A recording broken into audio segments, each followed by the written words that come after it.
مردم سلام. ببینین این قوری چی میگه.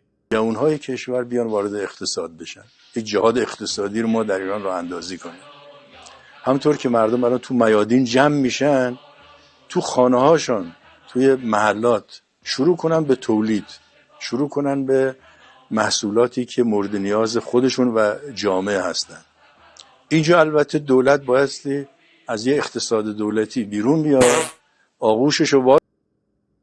حرف حساب وقتش جهاد تولید توسط جوانان ایرانی از خانه هاشان شروع بشه دیگه. تا ابد که نمیشه چشم شماها به دست نظام جمهوری اسلامی باشه. بعدم به برکت نظام آپارتمانایی به این گندگی، به این محکمی در اختیار شماست. شطور بابارش توش گم میشه، طرف 30 متر 40 متر 60 متر 80 متر آپارتمان داره. خب دست یه گاوی، گوسفندی، شطوری، محسن الاغی چیزی رو بگی ورد بیار تو خونه، از پشمش استفاده کنید، ستر عورت کنید، از گوشتش استفاده میکنین، میخورین، میفروشین، همونجا سلاخی کن.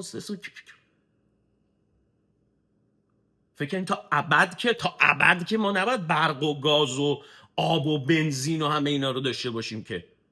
خب محسن رضایی این گاوه رو، پشکلای این گاوه رو جمع کنین بسوزونین، پس فردا زمستون، سر سیاه زمستون گرفتار میشین و درختای خیابون رو ببرین قشنگ از درختا قاشق و چنگال و حالا چنگال که چیز لوکس بیخودیه، اصلا قاشق هم نمیخوام، با دستی کاسه درست کنیم بخورین دیگه.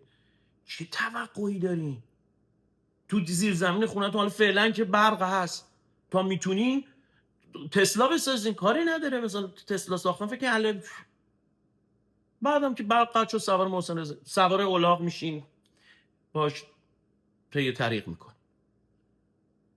یعنی خاک عالم بر سرتون که بعد از نیم قرن دارید به سرعت ملت ایران میبرید به عصر عجب. مملکتی که برنامه داشت، مملکتی که ثروت داشت، مملکتی که اعتبار داشت، چشم انداز داشت، به کجا داریم میبریم؟ بعد شماها چه خوابی برای این مردم دیدین که دارید از تولید تو خونه حرف میزنین؟ چه آینده‌ای برای مردم میخواین رقم بزنید؟ بعد ما به کجا رفتیم که محسن رضایی شده مسئول امنیت مردم، دبیر شورای عالی امنیت ملی، کسی که اون همه جوان رو تو جنگ به کشتن داد، خودش هم پشت جبهه. بعد محمد خاتمی میاد میگه ما یه سری مشکلات داریم خودمون حل میکنیم. خودت حل میکنی؟ تو بیا یک شو حل. یه دونه مشکل رو تو حل اصلا نمیخواد یه دونه مشکل حل کنی، 1% یک مشکل رو حل کن. دلار شده 200,000 تومان، برو بکنی 199,999 تومان. جرز دیوار حیفه، اصلا این کره زمین حیفه برای اینکه موجوداتی مثل شما توش نفس بکشن. کجا چه گناهی کردیم که باید گیر شماها بیفتیم؟ خدا لعنتتون کنه از بالا تا پایینتون.